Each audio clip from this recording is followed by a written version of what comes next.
The first light of dawn crept over a calm Atlantic on August 24, 1943. German U-boat U-185 cruised on the surface northwest of the Azores, her diesel engines thumping steadily as lookouts scanned the sky. After weeks at sea, the crew was exhausted and on edge, yet nothing seemed amiss on this calm summer morning. Suddenly, streaks of tracer fire and the thunder of explosions engulfed U-185. Mortally wounded, the once feared U-boat slid beneath the waves within minutes, leaving her crew fighting desperately for survival. Explore the design, service, and the dramatic final patrol.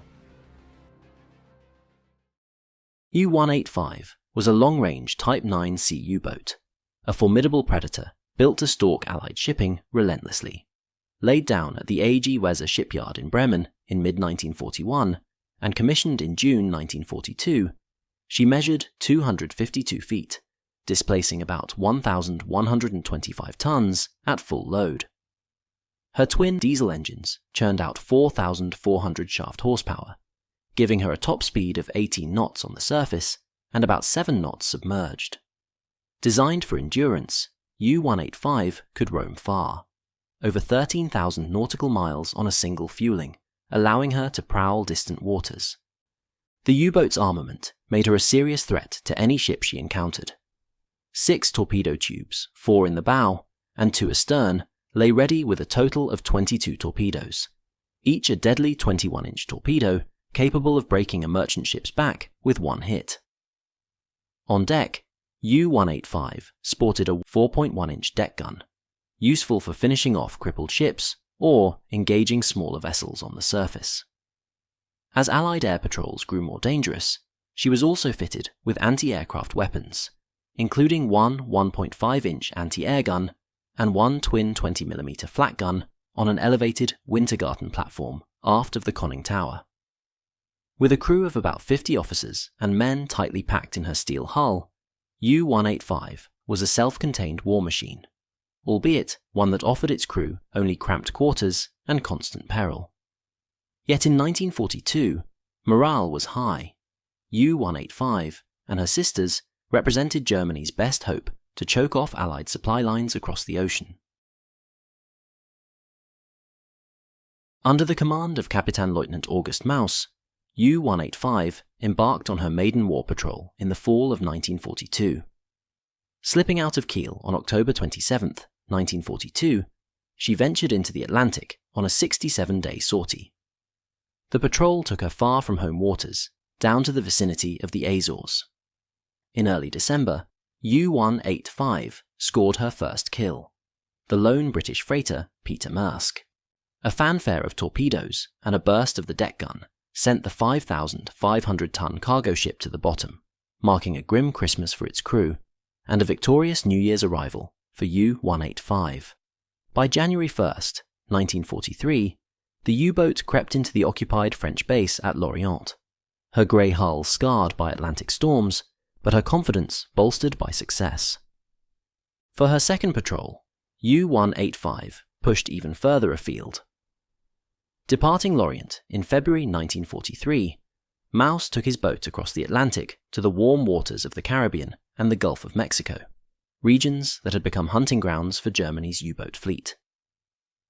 In March, while prowling the Windward Passage in the Caribbean, U-185 intercepted a small convoy at night and torpedoed 2 Allied tankers. Both ships erupted in flames and sank, adding over 13,000 tons of shipping to her tally. Weeks later, in April, the U-boat ambushed another convoy near Cuba, sending a large Liberty ship to the bottom as well. By early May 1943, after 85 days at sea, she slipped back into port in Bordeaux, France. The crew was weary, but proud. Their U-boat had become an accomplished predator with several victories to its name.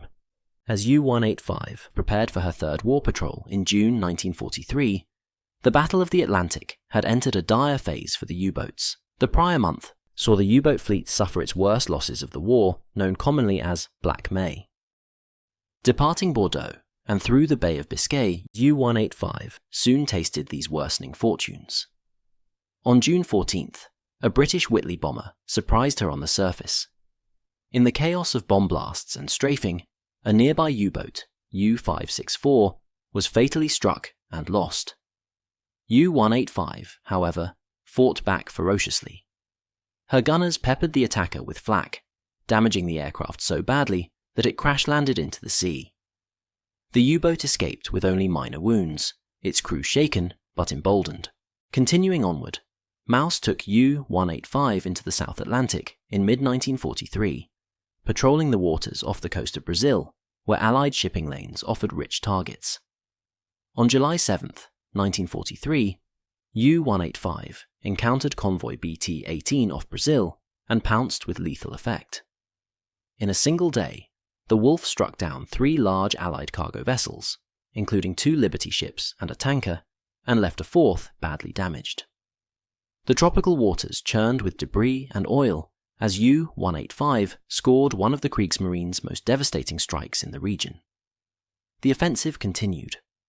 Days later, they torpedoed a Brazilian steamer and even surfaced to finish off a straggling British freighter with their deck gun, a bold move in waters increasingly prowled by Allied patrol planes. By early August 1943, U-185 had become a successful hunter, credited with sinking 9 ships totaling over 60,000 tons. But each triumph brought heightened risk. On July 12th, a US Navy bomber attacked U-185 near Recife. The submarine survived with only minor damage. A few weeks later, on August 3rd, a Ventura bomber caught U-185 on the surface and dropped depth charges, wounding 1 crewman but failing to destroy the boat. These close calls were continued signs that the Allies were closing in further on their undersea foe. Still, Mouse set his course back toward Europe, unaware of the peril that was about to unfold. U-185's third patrol would also be her last. In early August 1943, as U-185 prowled off the coast of Brazil, the boat received urgent orders. Another German submarine, U-604, was in dire straits not far away. U-604, under Captain Lieutenant Horst Höltring, had been badly mauled by American aircraft and a relentless US destroyer, and now lay crippled and unable to continue. On the morning of August 11th, U-185 cautiously approached the crippled U-604, bobbing in the swells. One by one, oil-soaked and exhausted men leapt into the Atlantic and were hauled aboard U-185. The transfer was frantic. Spare parts, food, and fuel were passed between submarines as well. By afternoon, a second U-boat, U-172, also arrived to assist. But 3 submarines lingering together on the surface made a tempting target. Allied radio direction finders had sniffed out their meeting point, and soon the buzz of incoming aircraft sent the U-boats scrambling. A US Navy B-24 Liberator appeared overhead and immediately dove to attack. U-172 crash-dived to safety, and U-604 lay helpless and half-abandoned. U-185's anti-aircraft gunners, however, stood their ground and opened fire with everything they had. As the Liberator lined up for a third bombing run, U-185's flak riddled the plane. In a moment of grim victory, the big bomber went down in flames, crashing into the sea and killing its crew. It was a rare achievement for a U-boat, shooting down a 4-engine patrol bomber, and it saved U-185 from destruction that day. In the aftermath, U-604 was scuttled by her crew to prevent capture, slipping beneath the waves. Captain Mouse now faced an arduous journey. U-185 was massively overcrowded, with close to 100 souls crammed into a submarine built for just 50. The air was foul, provisions were stretched thin, and tensions ran high in confines of the U-boat. Still, Mouse resolved to get his men home. For 5 days, U-185 ploughed northward through the mid-Atlantic. On August 16th, a rendezvous with U-172 finally brought some relief. In a brief transfer on the open sea, Mouse offloaded 23 of the rescued men to U-172, which then headed back toward base. Those transferred would prove to be the fortunate ones. As August wore on, U-185 was instructed to meet yet another U-boat, U-847, which would refuel her for the final leg home. Mouse altered course toward the rendezvous point in the mid-Atlantic, northwest of the Azores. But a cruel twist of fate intervened. U-847 was delayed, leaving U-185 to wait, exposed on the surface, for an extra 2 days. On the early morning of August 24th, 1943, U-185 was making her way to the new meeting point in broad daylight. The weather was fair, the seas gentle, but the same clear skies that aided navigation also made the lonely U-boat a perfect target for roaming Allied aircraft.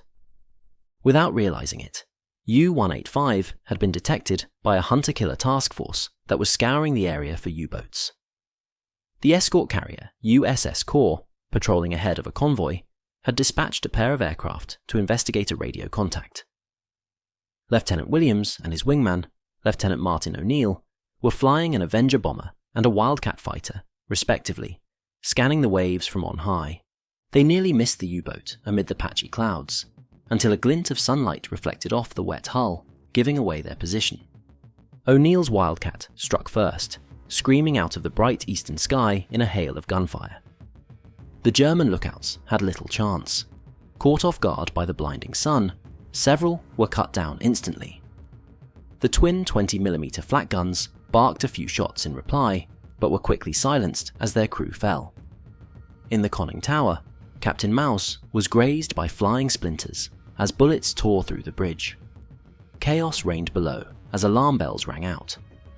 Before the crew could fully react, Williams's Avenger dived in next. With nerves of steel, he released 2 Mark 47 depth bombs that splashed into the water just yards off U-185's beam. The blasts were devastating. One explosion erupted beneath the U-boat's conning tower, the other just behind it, buckling the pressure hull. U-185 lurched violently, her deck gun blown off its mount and her hull ripped open to the sea. Inside the U-boat, the situation turned horrifying in seconds. The force of the explosions ruptured ballast tanks and tore open internal seams, allowing seawater to flood in and mix with battery acid. Clouds of chlorine gas hissed through the compartments, burning the lungs of anyone who inhaled. Electrical systems shorted out in showers of sparks, plunging the interior into darkness, save for dim emergency lights. One of the diesel engines caught fire, filling the aft compartments with thick smoke. Crewmen were thrown from their posts. Some lay injured or unconscious as toxic gas spread. Mouse, dazed and wounded, realized U-185 was mortally hit. With power knocked out and deadly fumes spreading, staying below meant certain death. He struggled up the ladder and gave the order for all hands abandon ship. Throughout the boat, sailors heard the cry and passed it along. What followed was a desperate scramble for survival. Dozens of men clawed their way up ladders toward the conning tower and outer hatches as the submarine began to slide under. Amid the mayhem, acts of bravery and tragedy unfolded. Kapitan Lieutenant Höltring of U-604, himself wounded, found a gravely injured crewman begging for a merciful death rather than drowning. Höltring grimly obliged with his pistol, then turned it on himself in those final moments. Up on deck, sailors poured out of hatches into the open air, only to be met with smoke and the tilting, slick surface of the sinking U-boat. Many leapt overboard at once, fearing an imminent explosion. Others paused to grab life jackets or help comrades. Captain Mouse stayed until the last possible moment, urging his men to go before he finally hurled himself into the ocean. As U-185's bow reared up, he leaped clear. The U-boat rose nearly vertical, steel groaning as it slipped under.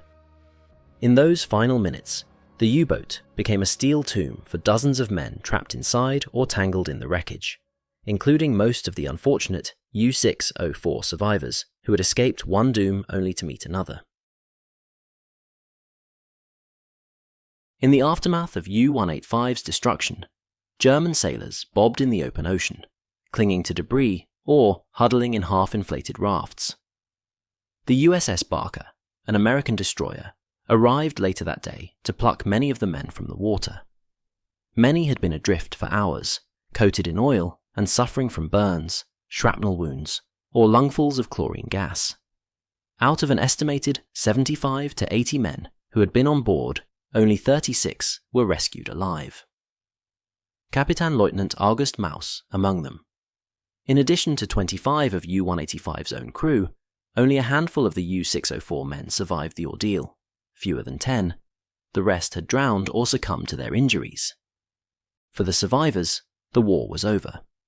They were taken as prisoners and spent the remainder of World War II in American POW camps.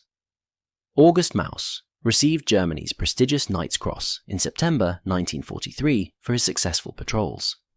Most would not see Germany again until 1946, long after the guns had fallen silent. The sinking of U-185 was one more hard-won victory in the Atlantic campaign.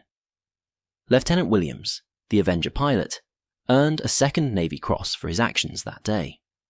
The success of USS Corps' hunter-killer group in late August 1943 underscored the shifting tide of the war at sea. Increasingly, U-boats that once prowled with impunity were being hunted down from the air, their chances of survival dwindling with each encounter. U-185 had enjoyed a string of victories, but in the end, like so many other U-boats, Allied technology, tactics, and sheer numbers turned the tides against the U-boat menace.